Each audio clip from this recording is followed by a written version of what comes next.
నిద్రొచ్చేస్తోంది, ఒక cup tea తాగుదాం, తలనొప్పిగా ఉంది, కొంచెం టీ తాగండి. నిత్యం మన ఇళ్లల్లో ఆఫీసుల్లో వినిపించే మాటలివి. నీటి తర్వాత ప్రపంచంలో అత్యధికంగా వినియోగించే పానీయం టీ మాత్రమే అనడంలో ఎలాంటి సందేహం లేదు. అయితే రెగ్యులర్ గా టీ తాగే వారిని వేధించే ప్రధాన సమస్య దంతాలు పసుపు రంగులోకి మారడం.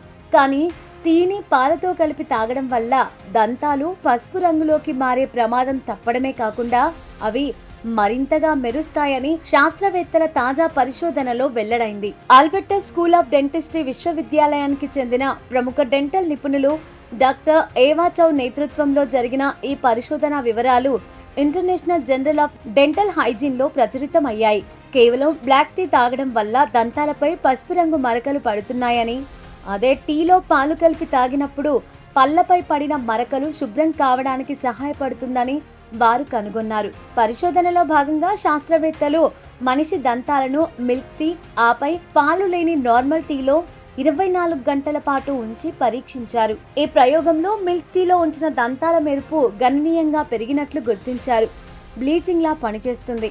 పాలలో ఉండే ఒక ప్రత్యేకమైన ప్రోటీన్ దంతాలను పసుపు మరకల బారిన పడకుండా రక్షిస్తుంది.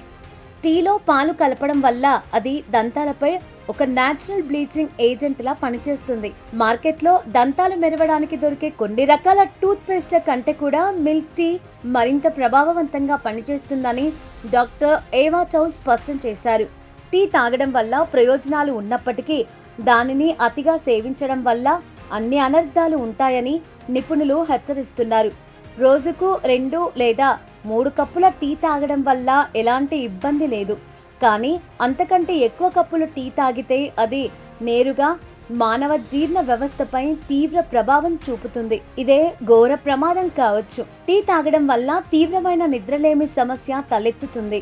వైద్య శాస్త్రం ప్రకారం దీర్ఘకాలిక నిద్రలేమి సమస్య భవిష్యత్తులో జ్ఞాపక శక్తిని కోల్పోయే అల్జీమర్స్ వ్యాధికి దారితీసే ప్రమాదం ఉంది.